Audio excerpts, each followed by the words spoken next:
Rádio França Internacional. Bem-vindos à segunda parte da nossa emissão. Nos próximos 20 minutos propomos-lhe o magazine Convidado, bem como o magazine Ciência. Mas de seguida fique com os convidados de Neide Ribeiro. Convidados. Foi publicado esta terça-feira o relatório da organização Repórteres Sem Fronteiras. O documento indica que a polarização duplicou e que foi amplificada pelo caos na informação. Cabo Verde ocupa a melhor posição no que refere à África lusófona. No entanto, Jeremias Furtado, presidente da Associação Sindical dos Jornalistas de Cabo Verde, diz que o país não pode ficar contente com o resultado quando o Cabo Verde desceu 9 posições nos últimos 2 anos. E não podemos ficar felizes por sermos o melhor da África lusófona quando estamos a descer cada vez mais. Se no ano passado estávamos preocupados a termos descido 2 posições, este ano podemos falar em despencar, não é? Porque despencamos 9 posições. Isto nos preocupa e isto mostra, claro, que as coisas não estão indo bem e que é preciso trabalhar no sentido de evitar que continuamos a descer neste tão importante ranking. Os Repórteres Sem Fronteiras têm apontado a autocensura, que tem muito a ver com a própria característica do país. Um país pequeno, em que todo mundo conhece todo mundo, o que dificulta, de certa forma, as reportagens de investigação, o jornalismo investigativo, mas também há aquela questão que tem a ver com a forma como se escolhem os dirigentes dos órgãos públicos. É preciso também dizer que o único órgão público que o diretor, os dirigentes das redações são escolhidos por via de concurso é a Rádio de Cabo Verde. A televisão continua numa situação preocupante. Há certamente uma dependência no poder porque os dirigentes são escolhidos por confiança de quem está a governar. Então isto tudo leva a desconfianças.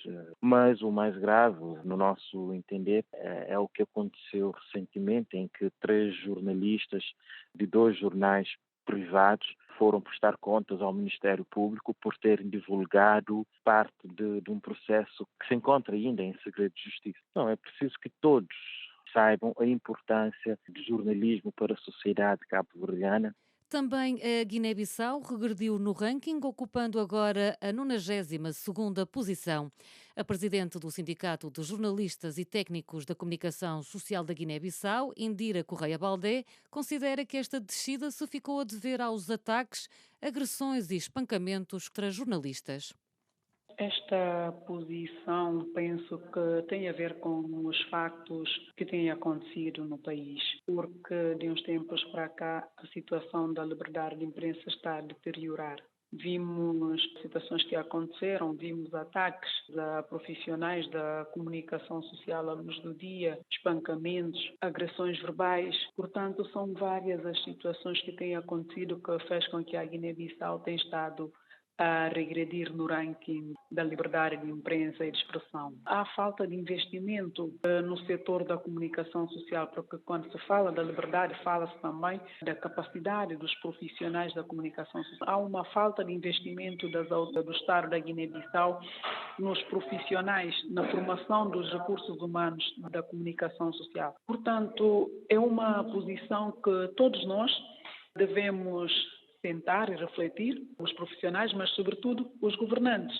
É preciso melhorar muita coisa. Primeiramente, os governantes devem ver a comunicação social não como inimigo, mas como uma parceira, porque dependem da comunicação social para divulgarem as suas políticas de desenvolvimento das políticas públicas. Os órgãos de comunicação social têm que estar à altura de fazer esse trabalho, devem ter as condições mínimas. Os jornalistas não podem ter medo de fazer certos trabalhos, não, têm que sentir a confiança, têm que sentir que estão protegidos para fazer o seu trabalho, não estarem vulneráveis a ataques, a outras situações. Esta classificação deve ser vista pelos profissionais da comunicação social, mas sobretudo pelas autoridades guineenses, para verem como mudar esta situação. Fazer um investimento sério na comunicação social, formar os jornalistas, mas sobretudo promover um jornalismo livre. Em Angola, as condições de trabalho continuam a ser complicadas, reconhece a Presidente da Comissão da Carteira e Ética dos Jornalistas. Luísa Rogério lembra que, ainda assim, Angola subiu 4 posições no ranking. Continuamos realmente com uma situação difícil em relação às condições de trabalho e ao próprio quadro geral, não é? Que permitem aferir que ainda não estamos no nível de liberdade de imprensa desejado. Apesar de termos subido 4 lugares relativamente ao ano passado, ainda é necessário fazer muito trabalho para que a liberdade de imprensa em Angola tenha a qualidade desejada, pelo menos comparativamente a outros países africanos que seguramente são melhores que nós, e a nossa própria situação que conheceu algumas melhorias, mas que depois se deteriorou nos últimos anos, apesar desse quadro. Mas eu acho que isso também tem a ver com o nível de liberdade de expressão, mais ainda agressões a jornalistas, ainda temos registrado a falta de incentivos do Estado à mídia privada, ao fomento da mídia privada, portanto, aos custos dos meios de produção e a deterioração dos índices de liberdade de expressão nos meios de comunicação social de modo geral. Quer dizer, é um conjunto de fatores que permite aferir que realmente Angola está numa condição difícil, apesar da subida dos 4 lugares. Moçambique está entre os países que vivem uma situação mais problemática, ocupando o lugar 116 e é também o pior classificado na África lusófona. Fernando Lima, jornalista moçambicano, reconhece a degradação da liberdade de imprensa no país. Eu penso que se deve à degradação do clima de liberdade de imprensa em Moçambique. A nossa legislação é muito positiva, mas há uma ameaça sobre essa mesma legislação, portanto, para se alterarem as leis que regem a liberdade de expressão e a liberdade de imprensa para leis muito mais autoritárias, muito mais restritivas em termos de exercício da liberdade de imprensa, em termos de pressão sobre o registro dos órgãos de informação e dos jornalistas, nomeadamente os correspondentes internacionais, e, por outro lado, nós temos áreas no nosso país em que não é permitido o livre acesso, e estou a falar de Cabo Delgado, onde existe uma situação de violência endémica desde 2017. Quer-me parecer que estas são as razões mais importantes que têm a ver com a liberdade ou a restrição da liberdade em Moçambique. De qualquer forma, deixe-me dizer isto, quer-me parecer, comparativamente, que a nossa situação em termos práticos é muito melhor do que Angola e a Guiné-Bissau, sempre o foi, e, no entanto, Angola e a Guiné-Bissau estão classificadas à frente de Moçambique. Não conheço os desenvolvimentos positivos, antes pelo contrário, que aconteceram em Angola e Guiné-Bissau, para determinarem que Moçambique tenha que vir depois desses. São Tomé e Príncipe voltou a ficar de fora do relatório dos Repórteres Sem Fronteiras. A organização justifica a ausência pela falta de meios financeiros, um argumento que não convence o presidente da Associação dos Jornalistas de São Tomé e Príncipe, Juvenal Rodrigues. Eu já perguntei ainda no ano passado qual é a razão que leva os Repórteres Sem Fronteiras a excluir a São Tomé e Príncipe. Eles alegam falta de meios financeiros. Isto não me convence muito, mas a situação da classe jornalística do país é o que eu já disse a outros colegas.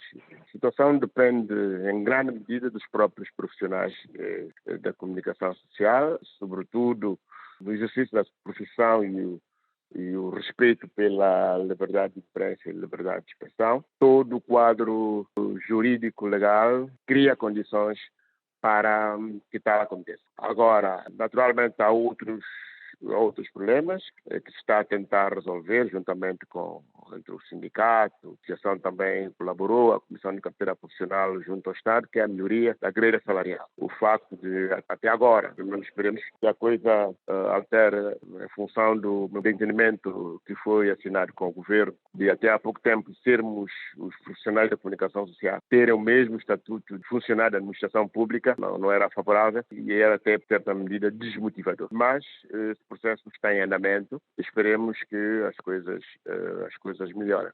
Estamos aqui, nesse momento, na atividade do exercício, precisamente para voltar a insistir, ou dizer aos profissionais da comunicação social, eles não têm que submeter-se, porque há mecanismos de denúncia, junto, por exemplo, ao Conselho Superior de Imprensa, e, em alguns casos, junto dos tribunais.